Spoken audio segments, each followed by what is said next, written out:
Welcome, everybody. I think we will begin now. Thank you for joining us this evening. My name is Christine Schmidt, and I'm the Deputy Director and Head of Research at the Wiener Holocaust Library in London. For those of you who don't know us or who've never attended our events before, we are the largest collection of Holocaust-related documents and published works in Great Britain. And we have continued the work of Dr. Alfred Wiener, who was our founder. We host events, exhibitions, and our reading room is, of course, open to the public. It's open in a limited sense to the public now, but in case you happen to be in London as pandemic conditions permit, please feel free to look us up. I'd like to thank everybody for joining from wherever you're logging in tonight. Please feel free to let us know in the chat. We're always very interested to hear where people have joined us from. I'm delighted to welcome Professor Robert Gellately, who will be speaking about his latest book, Hitler's True Believers: How Ordinary People Became Nazis. Understanding Adolf Hitler's ideology provides insight into the mental world of extremist politics that, over the course of the Third Reich, developed explosive energies culminating in the Second World War and the Holocaust. As Professor Gellately contends, too often the theories underlying National Socialism or Nazism are dismissed as an irrational hodgepodge of ideas. Yet that ideology drove Hitler's quest for power in 1933, colored everything in the Third Reich, and transformed him, however briefly, into the most powerful leader in the world. We're going to be unpacking and discussing some of these ideas this evening, but before I introduce our speaker officially, just a bit of the usual housekeeping. We're asking everyone to keep themselves on mute throughout the entirety of the event so as to cut down on background noise and interruptions.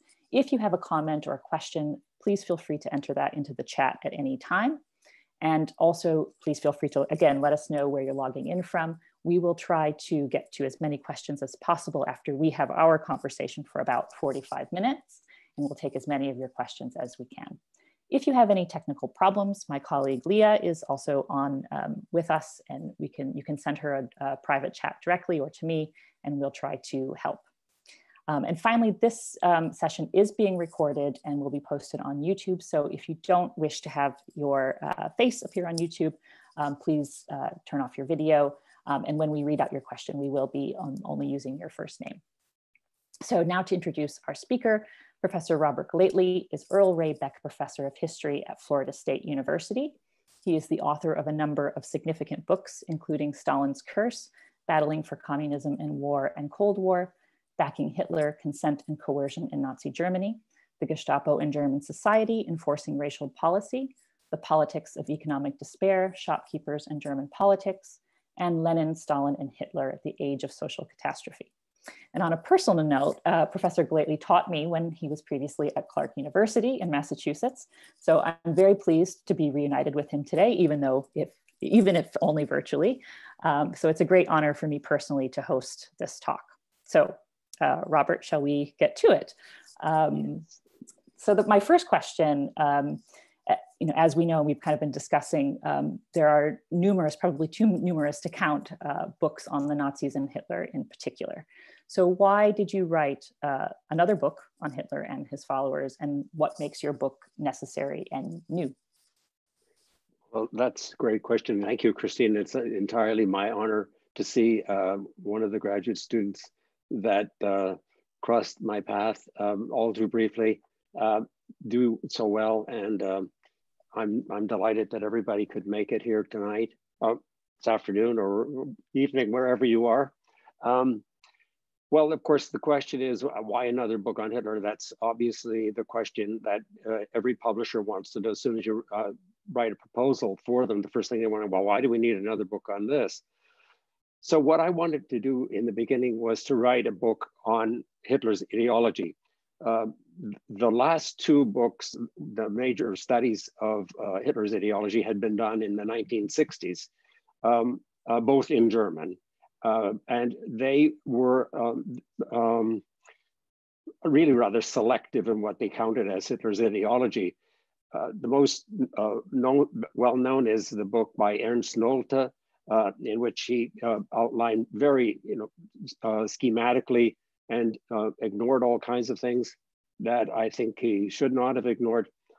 But of course, Hitler's ideology, when my neighbors across the street asked me what I was writing a book on, a couple of years ago, I said, it's on Hitler's ideology. And they both looked at each other and said, they both have degrees from the universities here. They both looked at each other and said, oh. So I thought, well, what's wrong with Hitler's ideology? And one of them said, so humbly, well, I don't know if I'm educated enough to read a book like that. And I thought, oh no, that's just what I don't want. And so I had then the idea that I wanted to say, well, not just what Hitler's ideology was, but how people, ordinary people, received it, or what they read about it, or what they took away from it. I mean, everybody said it was a hodgepodge of ideas and so on, as you just said. But I thought, well, which parts of the hodgepodge did people accept or consume or believe? And so the book became Hitler's Ideology and Its True Believers. So that was still a mouthful, and I still had to contend with the nagging thought that people would go buy the book and think, oh, this is much too difficult or too strange, or what the heck does the word ideology mean anyway? And so slowly but surely, the word, to my chagrin, the concept Hitler's ideology disappeared altogether from the title, and it became much more open-ended. Then I thought, okay, well, Hitler's ideology. I have this sort of notion that people have this belief that Hitler gets these ideas and then he convinces everybody else about them. So he believes A, B, and C, and D, and then he has to gradually, his object is to convert the entire nation on one person at a time, if need be, to why these ideas are important. But then I found, well, this actually didn't work. I mean, because as I found people, I'm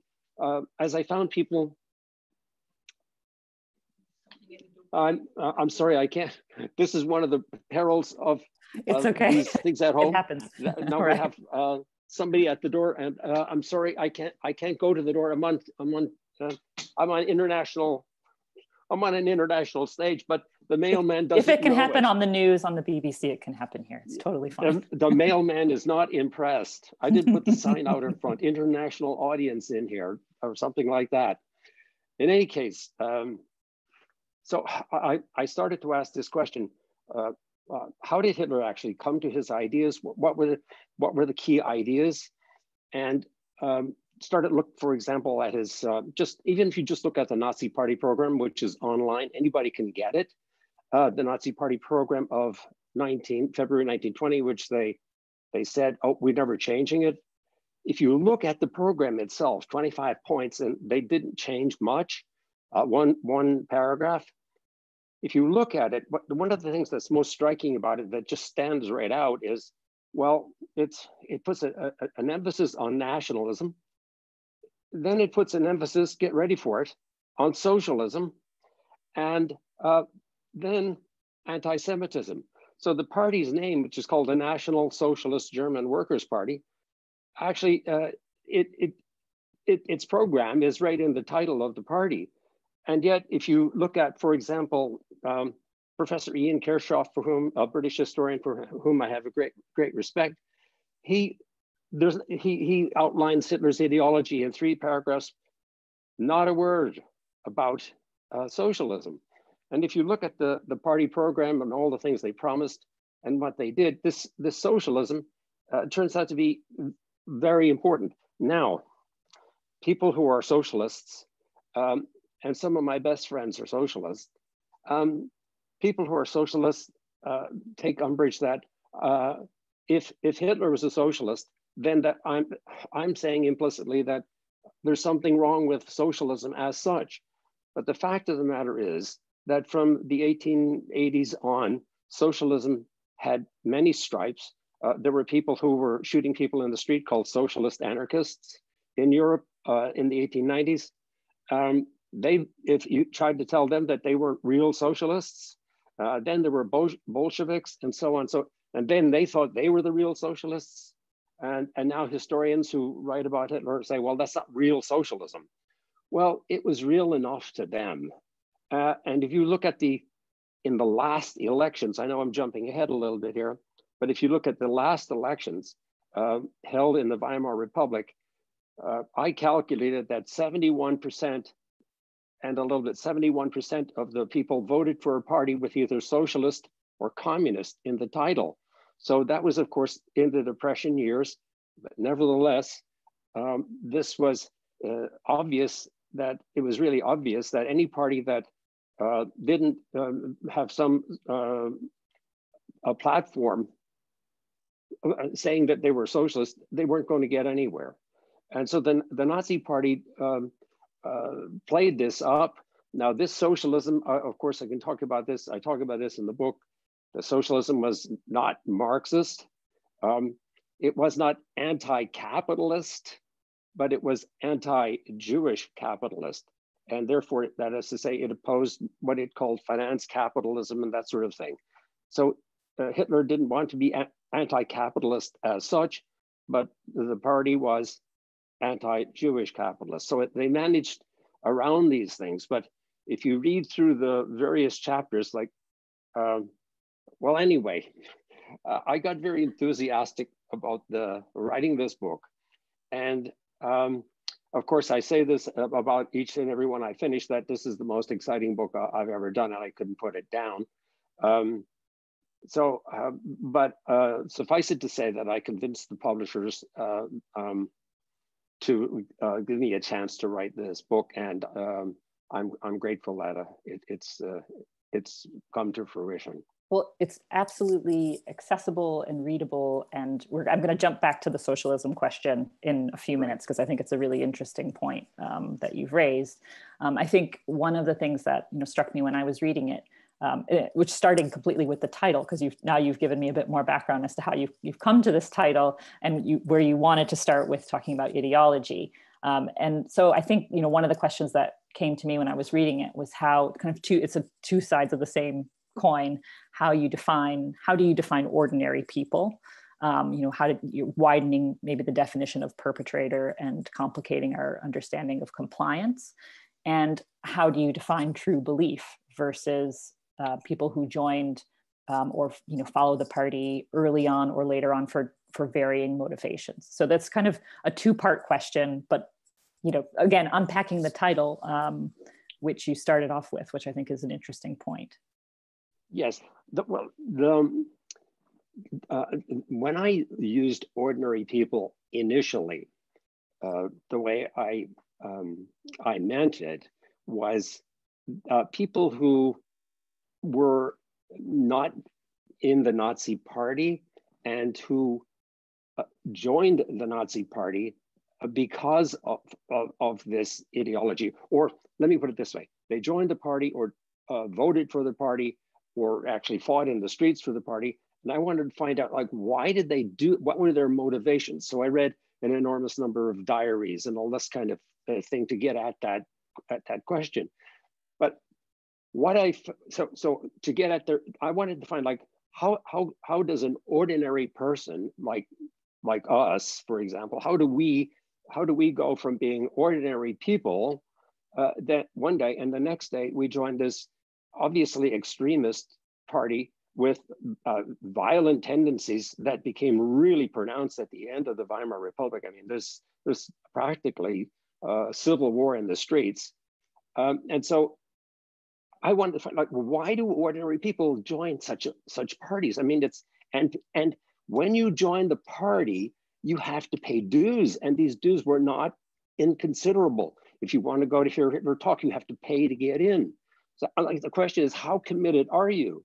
So I wanted to find what makes ordinary people do that. And a well-known German historian sent me copies of pictures of people who were at, Hitler's photographer took pictures of people who were at Hitler's speeches in the early 1930s, before he was in government. And these were pictures done in an old-fashioned way with glass plates and so on and so forth. They were discovered in Washington, D.C. And if you look at the pictures, and you see all the pictures, and Hitler's not there yet. And there are just all these people sitting there, like we're here on Zoom, they're all sitting there, and they're all really well, nicely dressed, tidy, all ages, genders. They're not all thugs. I mean, you see the thugs, I mean, the stormtroopers up to the side a little bit, but so the thing that strikes you about it is that these people are really, really ordinary people, out of the people. Now, so how do you operationalize this for your research? How do you get at that question? And what I did is to say, okay, well, I thought, well, I look at how people who became leaders of the party, like the early leaders of the party, how they found National Socialism. So how did they become party members and then go up in the party? So for example, Himmler or Ernst Röhm or these various characters, like why did they join the party, and what was the root? And what I found is, to my surprise, and I mean sincere surprise, was that actually all these people, every single one, didn't need to be converted, in quotes, by Hitler. They already held National Socialist beliefs before the National Socialist Party even existed. So he didn't need to convert all these characters. They were Nazis before there was such a thing as Nazis. And then I took the next group, like the people who were on the so-called left wing of the party, and why they joined, like Goebbels, for example, or the Strassers, and why they joined. And then I went into the various cohorts of people who joined, like the militants, and why they joined, and then finally the voters. And so that's the first half of the book. But what I'm trying to get at is this elusive motivation, like what drives people to do these things. And it's too easy to paint this, all these people with a single brush and say, oh, well, they were all converted. And this is where you asked me earlier when we were talking privately about Hitler's charisma. Now, you see, the trouble with charisma is its meaning has become so hopelessly obscure. It's become almost meaningless. I mean, you can buy sheets and towel sets that are charismatic, okay? Or people have pets that are charismatic. 2 nights ago on a History Channel, I saw someone talking about the Bolshevik Party, and they said Bolshevism, in the 1920s was really charismatic. Bolshevism was charismatic too, it turns out. Well, oh man, where's this going to end? So the long and short, I found like what charisma does, if you think about it. And one of my graduate students just a couple of days ago said in class, what that does, if you, all this emphasis on this top-down history and so forth, it's all Hitler, it's all Hitler-centric. What this does is that it takes away the agency of the people. And so they don't have any agent. They're just the objects of history. They don't really have any voice. What drives them? I mean, these are sort of ordinary people, and Hitler is sort of like this incredible presence who converts everybody. And what I found over and over again in all the different groups of people who go into the Nazi movement is that so many, I don't want to say every single one, but the ones that I could find evidence for and studied, so many of them had never heard Hitler speak, had never even seen him. I mean, even some of the leaders like Goebbels, for example, or Himmler, they didn't see him, but they read a speech, which, it's pretty hard for a speech that's written to be very charismatic. I don't care who wrote it, with the possible exception of, I won't say who. But in any case, I found this far more persuasive to move away from this Hitler-centric idea and to try to be more inclusive and get people, ordinary people, involved in the story. And you mentioned a couple times evidence and the sort of methodology you use to recover people's agency. I wonder if you could talk a bit more about, it occurs to me that as you were going through these different groups of people who, were either leaders or militants or voters, people on the left, how they came to the party. How did you recover their motivations and their agency in terms of joining? What were the sources that you used, and how did you read them? That is a really good question. See, now I've been in for this book at least 20 German archives, as well as for that matter the Holocaust Museum and the Wiener Library.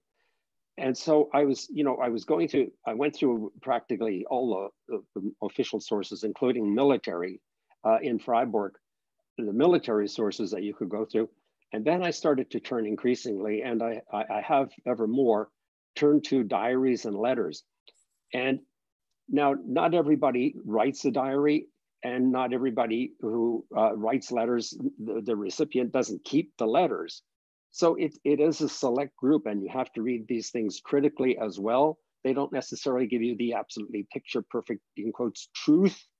So it's difficult to know absolutely what they believe.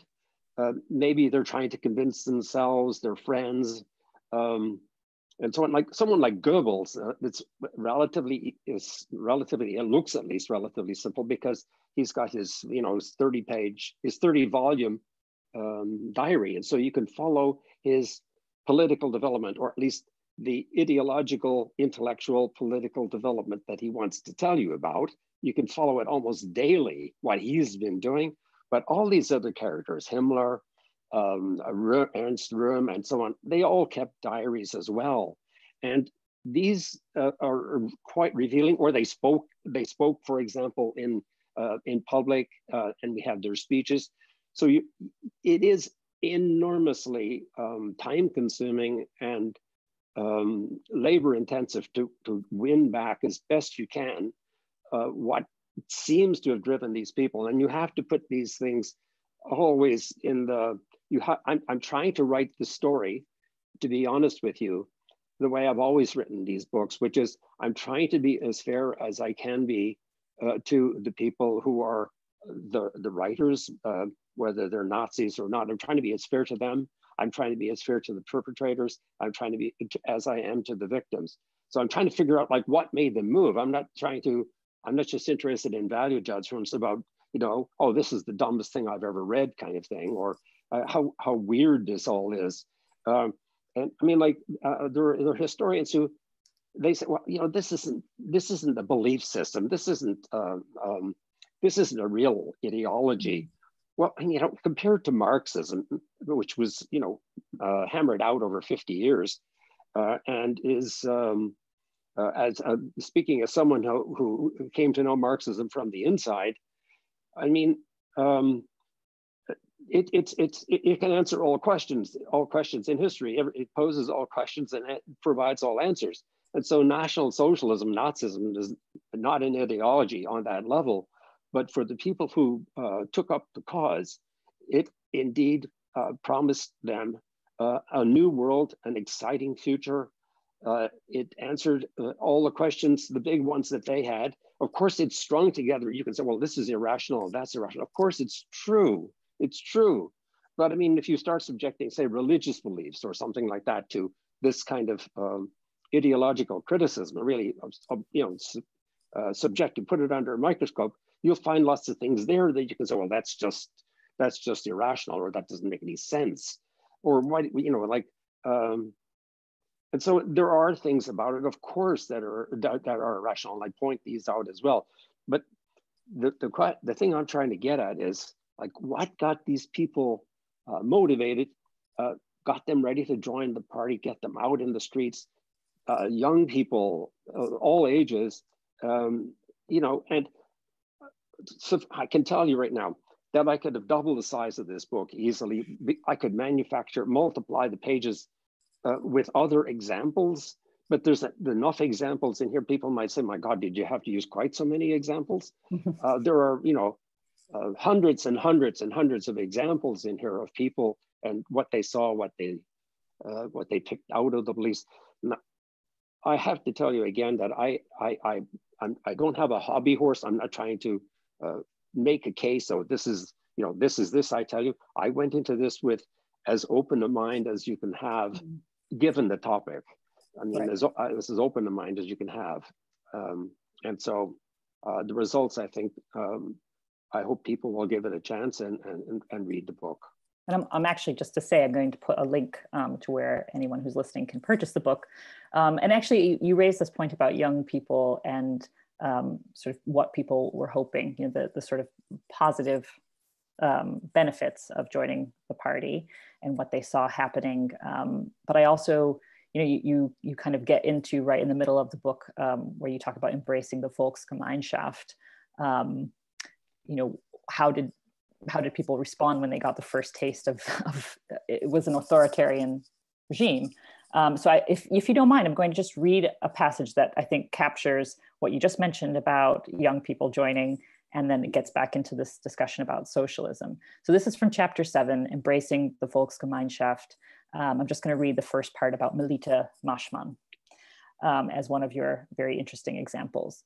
So you've written, how did ordinary people respond as the regime introduced the first taste of Hitler's authoritarian doctrine? Many in the crowds that streamed by the Reich Chancellery on the evening of Hitler's appointment were already in tune with National Socialism.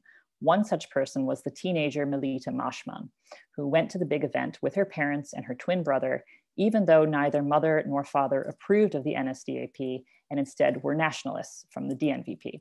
What attracted this young girl that cool winter Monday of January 30th, 1933? She later recalled finding the idea of the Volksgemeinschaft fascinating. That's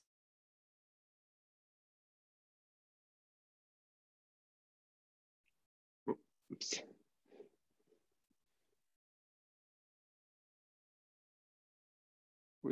I think, have we lost Christine or? word, quote, socialist had a scornful ring. She embraced the promises of the new regime to end unemployment and to create political unity to replace the endless squabbles among the dozens of parties. If some of her first comrades believed in Germany's quote unquote renewal, not everyone shared her ideals. She, quote, wanted to help realize the Volksgemeinschaft in which people live together as they would in a great family, end quote. Almost as an afterthought, she recalled, when their girls' troop marched down Berlin's Kurfürstendamm, they stamped their feet loudly. Their leader's order was, quote, the rich Jews live here and they should be disturbed a bit in their midday nap. So, and this is your analysis. So the inclusionary, exclusionary aspects of the new order existed in Maschmann's head side by side. So with that, I wanted to just sort of come back to this discussion about the early platform, within this fragmented German political landscape and the long history of socialism, albeit this, rather right-wing form of quote unquote socialism. Can you explain this a bit more, and how are people won over time with these kind of two, kind of competing aspects in their head? Yeah, well, what happens is that is a kind of a chilling example that you read there from Melita Maschmann. There are many other parts of her book that people have cited over the years, but I found it interesting that she had not been socialized into Nazism. Do you understand? So that's what I'm talking about, like by ordinary people. Like if she was a, let's say, an obedient daughter, you'd say, well, she would have joined the DNVP and been a conservative nationalist like her parents. But as a young person, 16 or 17 years old, she sees something in Nazism that is positive, that is far more appealing. And it's, I want to say, it's this idea of, it's the promise of seeing all Germans as one. Now, that is to be part of the community of the people, this Volksgemeinschaft. Of course, Hitler says repeatedly in his speeches and privately, he said, it's going to take generations to realize this idea. So it's a vision of the future, but they start trying to realize it right then. But what I found interesting about her is that she was already psychologically primed for this message before she got into the, you said, well, she's not in, you said, well, she was in Hitler Youth. Well, actually, no, she wasn't. She joins the Hitler Youth.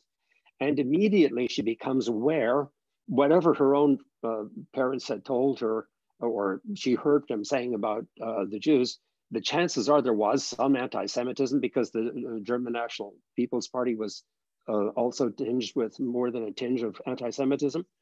But she takes it in stride, no pun intended, walking down the street, making the Jews, disturbing them at their, supposedly at their midday rest. She takes that in her stride. So she accepts the, she embraces the inclusionary and simultaneously the exclusionary part of the Volksgemeinschaft in one breath. So she's ready and she's committed. You know, she goes off to the east and is, you know, she's a real example of a true believer. But it's not because Hitler sort of sat her down, or she went to Hitler's speech, or, you know, the usual kind of things you think about. Oh, this is because, well, you know, they're all brainwashed. Well, this person didn't need to be brainwashed. This was the charismatic appeal that Hitler may have exercised on her. We don't know, but it certainly, he didn't exercise it that cold night in January when she stood out there to watch the parade with her parents who didn't want to go. What's important to always bear in mind about the exclusionary part is who is being excluded. Of course, we know who's being included. That's the majority of the in quotes, the Aryan people. But the people who are being excluded are people who are already, to some extent, unwelcome. I mean, it's not that the Jews in Germany are very well integrated, and they had been emancipated since 1870 and even before. But these are, the Nazis want to turn them into social outsiders. And this young Hitler troop marching down the street, they're already doing it. They're already starting to ostracize them in their own little tiny way that day in Berlin. So the other people that they exclude, are also people who are even, in fact, more unloved. People who are habitual criminals, people who are violent offenders, repeat offenders, and so on and so forth down the line, or gypsies, or, you know, Sinti and Roma. So this is a part and parcel.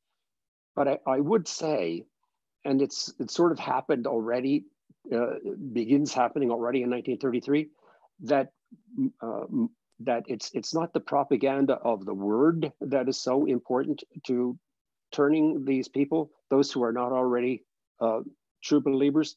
It's not the words and not the propaganda and not the films and not that sort of thing that turns people into Nazis as much, in my opinion, as the deeds. And what are the deeds? The deeds are, number one, curing unemployment. Curing unemployment, people who were socialists and unemployed in the socialist movement, in the trade union movement, and so on. They were in the movement. Suddenly, they don't have any job. They're laid off now. Jobs begin to return. Germany beats the Great Depression by 1936. That's a major accomplishment that wins so many people over. They also begin tearing up the Treaty of Versailles. Already by the middle of 1933, they leave the League of Nations. Hitler puts this to a referendum, and something like 95% of the people vote in favor of it, a plebiscite.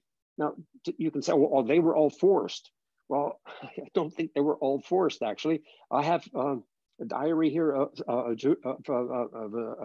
a Jewish German who wrote, no one has to force me to go out and vote for this, I'm telling you, because I believe in totally getting out of the League of Nations, which is part of the Versailles settlement that I hate so much. And so this was a patriotic German Jewish citizen writing that in his diary. And so these kinds of steps, these kind of deeds are what win people over.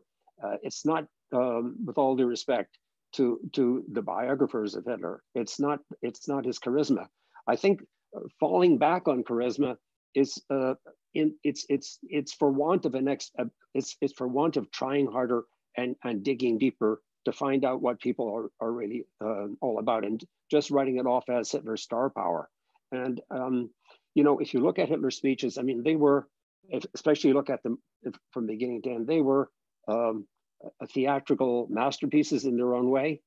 But that is not enough. All the Hitler speeches in the world are not going to turn unemployed people into happy campers.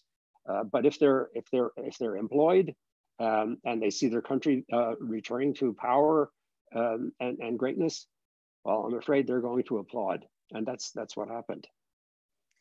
Well, just a couple more questions, and I see now the questions are actually coming in, so I will close my questions shortly. Just two more. I mean, we're talking about this, you know, the outcome of these exclusionary policies. Obviously, we're talking about genocide, and your book, I think, adds to the subversion of the idea of this, that there was widespread ignorance of Nazi crimes, you know, during and after World War II. And this has obviously, I think, been eroded by the scholarship over the last several decades. You know, and I think you've even cited the, you know, for example, the massive encyclopedia of camps and ghettos, which was published by the U.S. Holocaust Memorial Museum as evidence of that. So I wonder if you could comment more on the findings of your book, you know, contributing to this, you know, subversion of this idea of widespread ignorance. Yeah, well, the closer we look at that story, that we didn't know, a possible a better answer would be, well, we felt helpless or something. But the idea that they didn't know, I mean, there's so many channels, we have so much information about the information about the Holocaust that came through, and there were so many people involved. I mean, there were millions of people involved in the Wehrmacht. These were ordinary people too, before they joined the Wehrmacht. What's interesting about those particular people is that the Volksgemeinschaft, that meant to break down the divisions between Catholics and Protestants, between the rich and the poor, the working class and everybody else, and so forth. This is what the Volksgemeinschaft was supposed to do. Well, those divisions had existed in the German military for generations.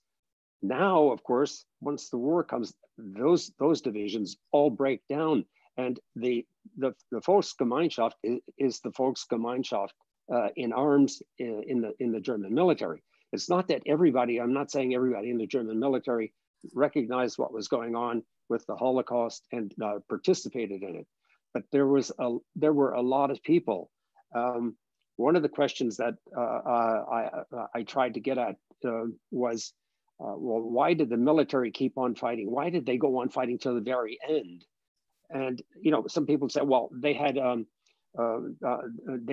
this was just because they were bent on self-destruction. No military that I have ever read of in history is bent on self-destruction. If a military loses a war, it's because they've been destroyed from the outside, and that's what happened here. They were willing to fight on right to the bitter end. Now, as far as the specifics of the Holocaust, I mean, when you look at just the things I have to say in this book about what happens when the troops arrive. And how quickly it all happens on the spot, it still astonishes me that, you know, like the troops will arrive in a village in the middle of, you know, for us in the middle of some small village in Belarus or in Poland, and days or hours almost after the war has begun, they're already slaughtering Jews, you know, and what is, of course, you know, we always think that, oh, this is like the Hitler's willing executioners, or Christopher Browning's book, the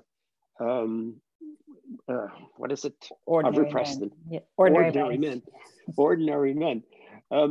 Well, it turns out, like with the ordinary men, the problem is there that he rules out, Christopher Browning rules out all but rules out ideology as motivation.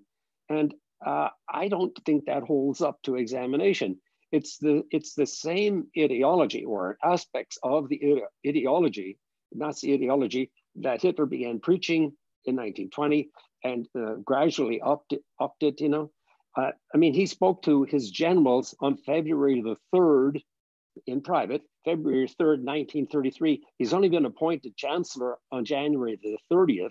He speaks to his generals at that time and says, what we plan to do is to rearm Germany, of course, to create an authoritarian dictatorship.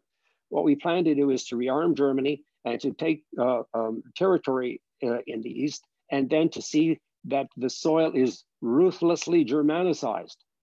You can't Germanicize these people, so you have to deport them or do something so we can get the soil, that is the space. And so the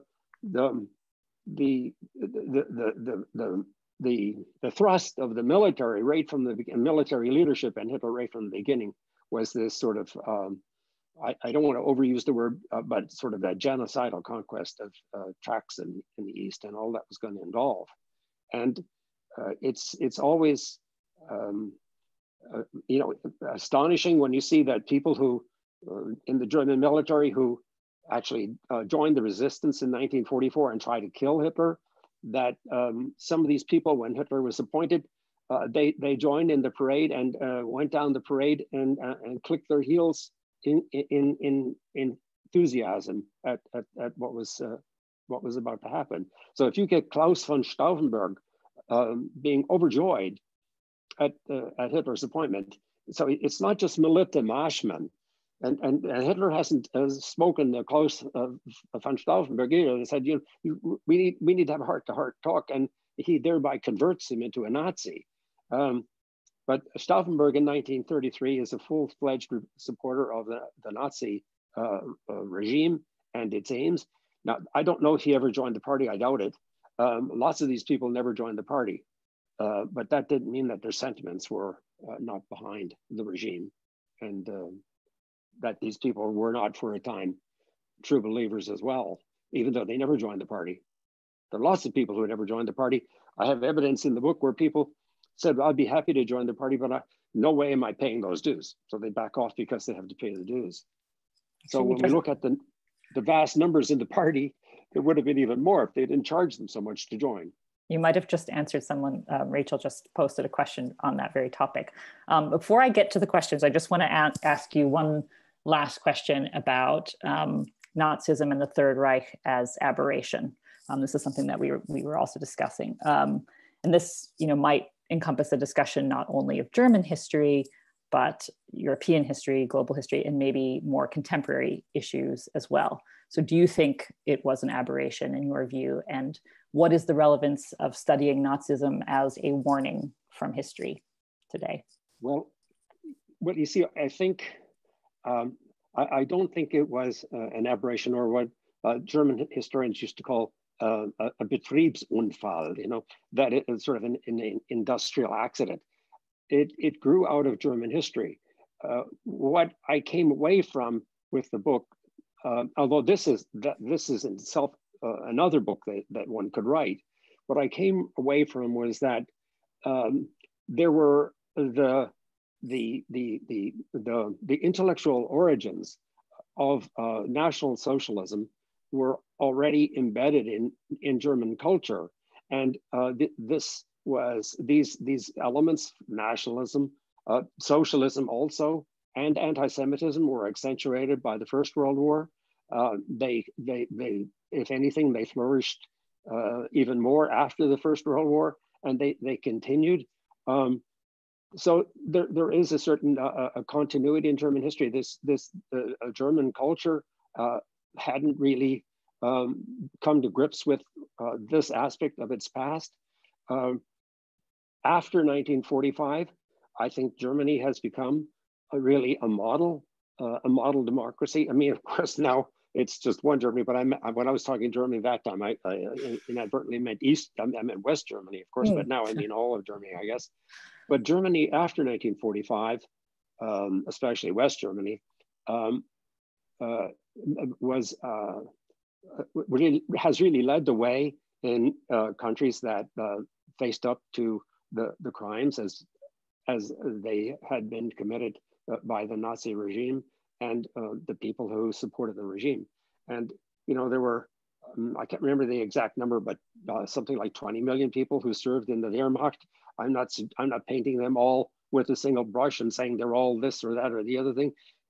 If you look at the diaries of people who were in the war, you will see people who are just, I mean, they're demoralized in the sense in which they lose all touch with Western civilization morality, and they do things that for us are really unthinkable, all kinds of crimes.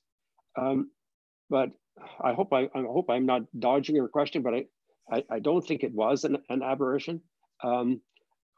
So what it means is, well, that's for the philosophy department at FSU at Florida State. They're working on that. And we'll bring them in.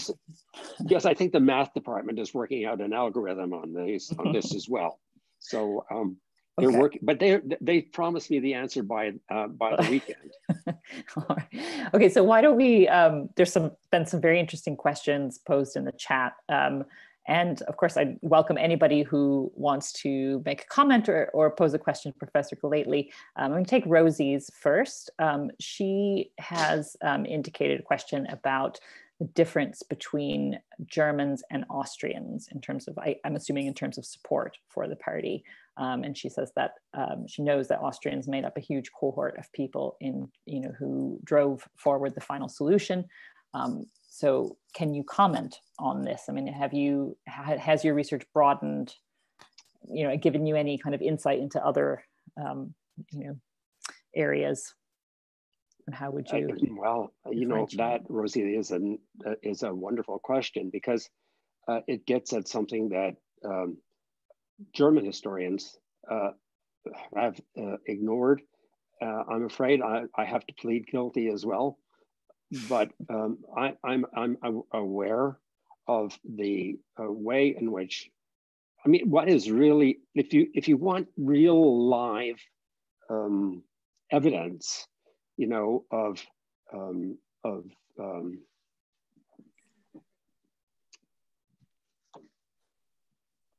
real live evidence of the difference of what happens in Austria, I recommend this book here.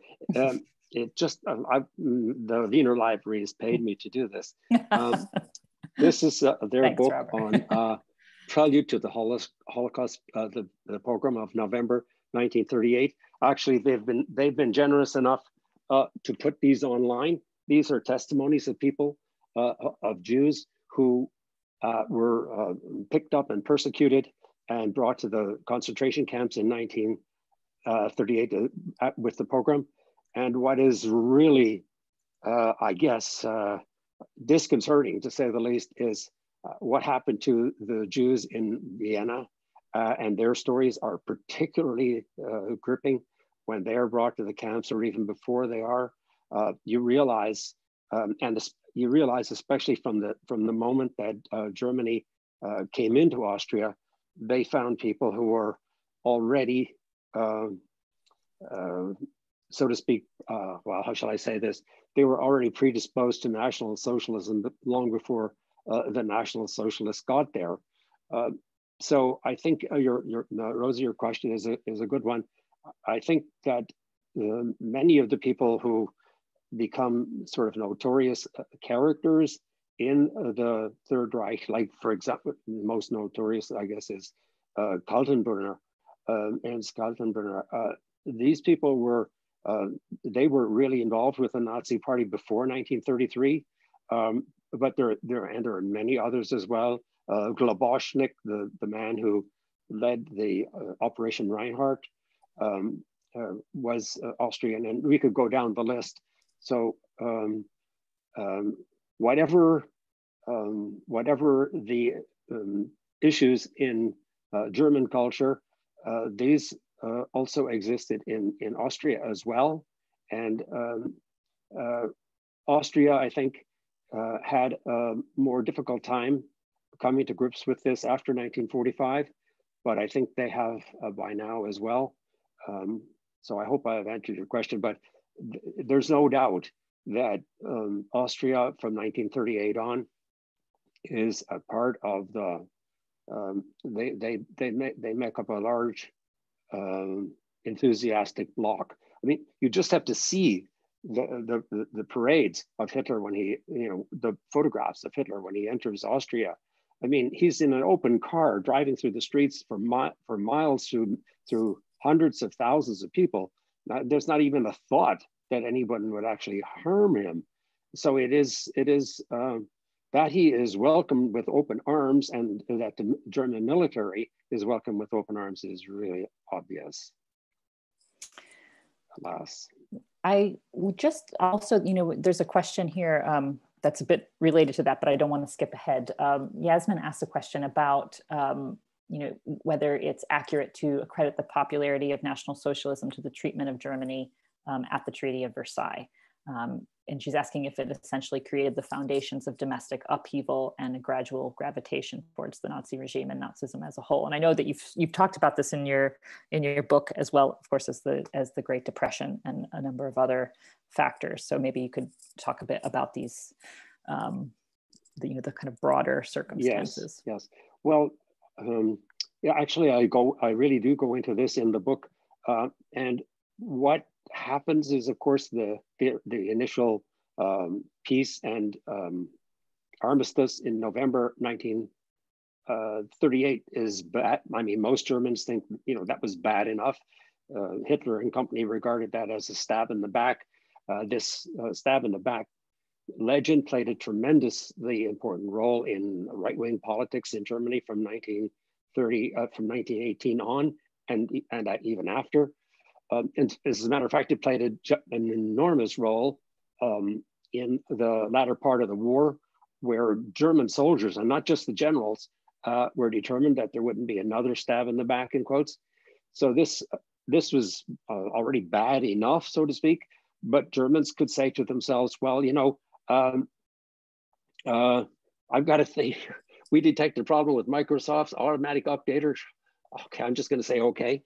Nothing like a small distraction. Right in the middle. Yes. I'm going to say cancel. Okay, can you still hear me at least? Yep, we can still hear you and see you as well. Okay, that's good because I can't see you. Oh, no. Technology. Oh, there you go. I just took down the screen. Oh my God. Well, what's next? Anyway, but what the sort of magnification of the shock comes in June 1919, when Germany is presented with the Versailles Treaty, the war guilt clause, the obligation to pay reparations, and all these things. There isn't a single German, I don't think, on any party. I mean, I will say virtually, 99% of the population thinks that this was a terrible, unjust peace.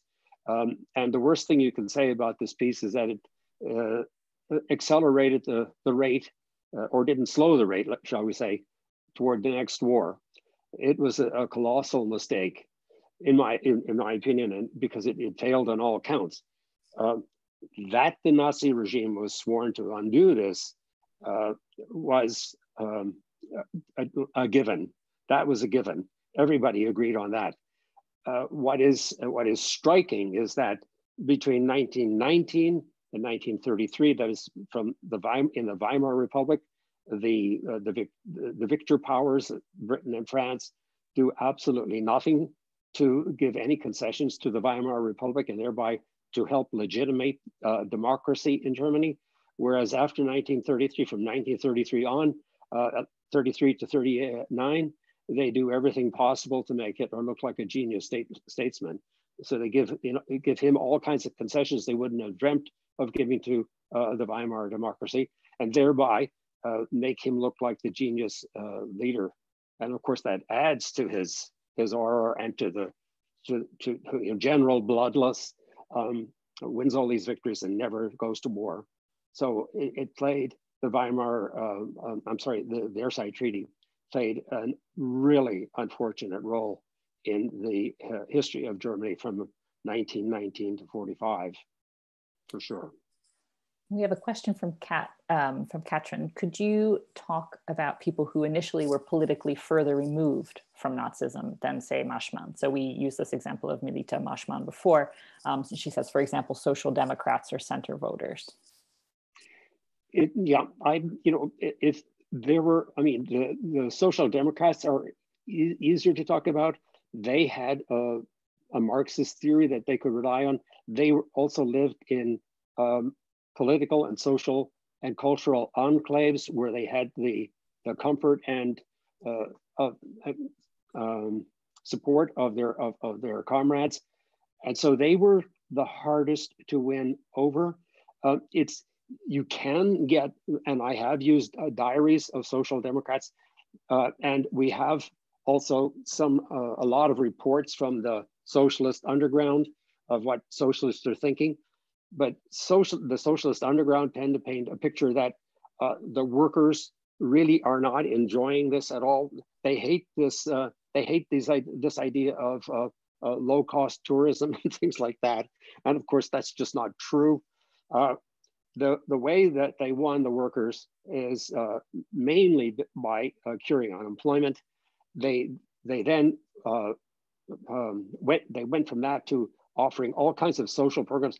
I mean, if you want to think about if you think about a socialist regime, not anti-Marxist, of course, but if you want to think of a socialist regime, and if you look at organizations like the Strength Through Joy and these other organizations that were committed to educating and bettering say, for example, bettering the workplace, to giving people opportunities to see parts of the country that they never saw before. I mean, this wins people over.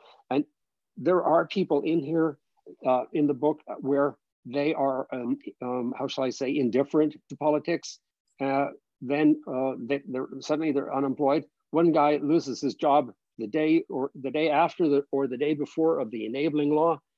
He loses his job. He doesn't have a job for 2 years. Then one day he gets a job.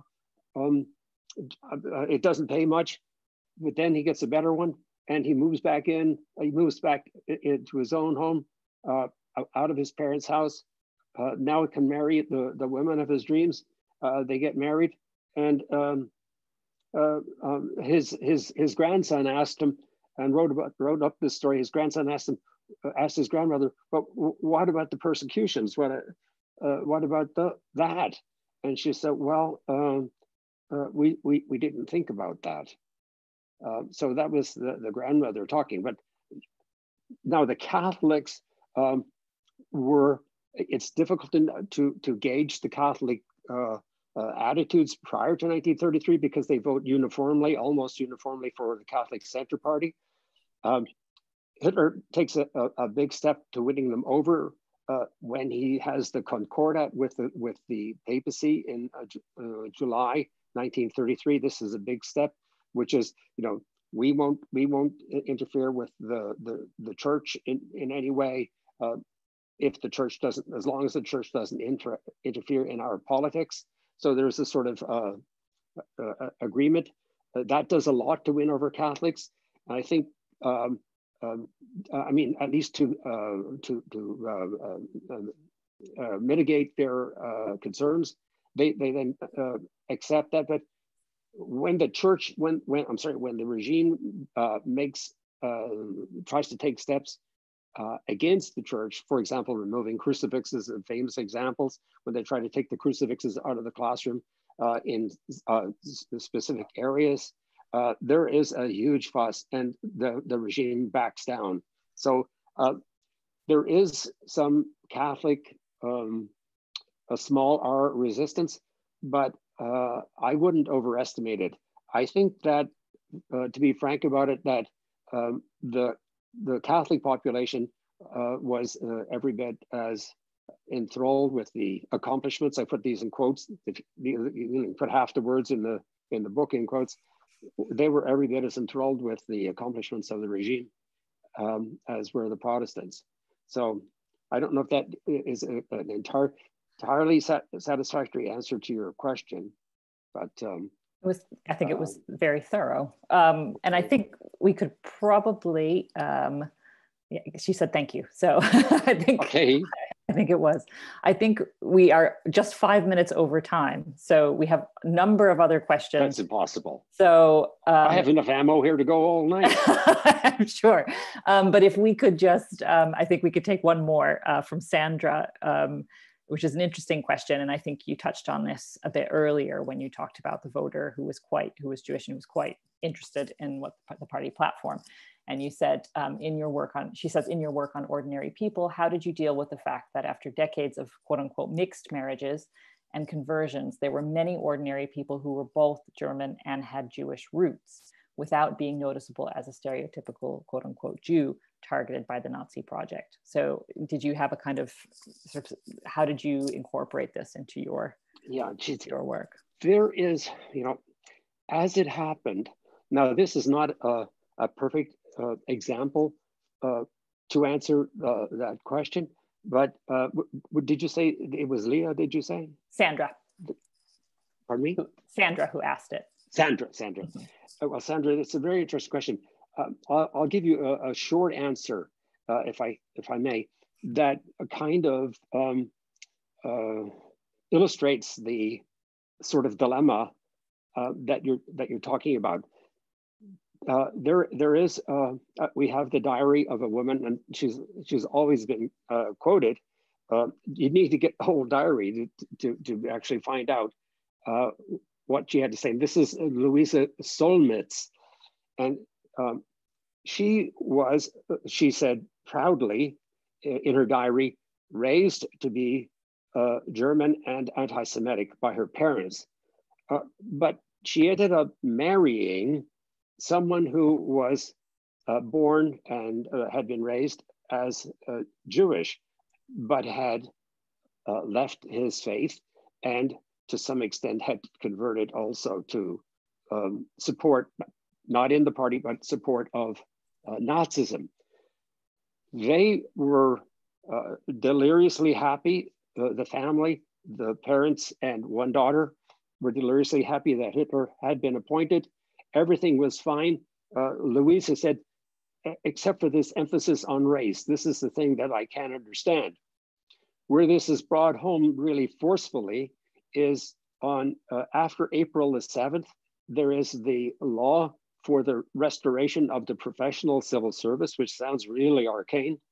But what it meant was that people who were in the civil service had to prove their Aryan roots. And we think, oh, geez, I mean, the German civil service by 1939, I think has 4 million people in it. So this is a huge civil service. So now you're asking them this question. Well, actually, you're telling them they have to provide proof of their, in quotes, Aryan ancestry. What I didn't realize was, until I read more of her diary, was that her daughter came home from school one day and said with joy, she wanted to join the Hitler Youth. And so she wanted to join the Hitler Youth. And the only thing is, there was this piece of paper before she could join. And on it, it said, my daughter is not of Aryan ancestry. And so you have to decide, is she or is she not of Aryan ancestry? And then there's a little footnote at the bottom, and it says, well, she's not Aryan if one of her grandparents is not Aryan. And so, of course, that meant that the daughter couldn't join the Hitler Youth. It meant the family was going to be shamed. Louisa said later, this means we're not going to be able to put out the Nazi flag, and all our neighbors are going to know that we're not supporting the regime. So here you have it in a microcosm, the sort of dilemma of these stories of people of mixed race and mixed loyalties, and the dilemmas that the regime confronted them with almost immediately. There were people who wanted to join in, but were not allowed. This differentiates Nazism from, for example, the fascist party in Italy. There were Jews who happily joined and grew to be executive members of the fascist party in Italy, but that was not going to happen in Germany. So the regime was right from the get-go spreading this word. And this event takes place in 1933. I'm not talking about 1943. This is 1933. Right in a family that, how do you classify this family? Are they A or are they B or what are they? So it's a difficult story, and it's probably one I hope will get you, if you haven't already done so, well, you can always go and get a second copy of Hitler's True Believers. Thank you so much, Robert. And I did just put a link to the publisher where you can purchase the book, and I hope everyone will, because it is truly a very accessible, very readable, and fascinating account, and it in many ways presents a tremendous amount of complex history it's not a small book, but it is a readable book, and it is absolutely important for understanding these multiple motivations for joining, and the complexities that were faced by people who joined, and also from the perspective of victims as well, why this could come to place. So I wanted to thank you, Robert, for a fascinating discussion, and thank you to everyone who joined. And with your questions, you're getting a lot of excellent positive comments, and that the book is purchased, which is fantastic to hear. And thank you so much.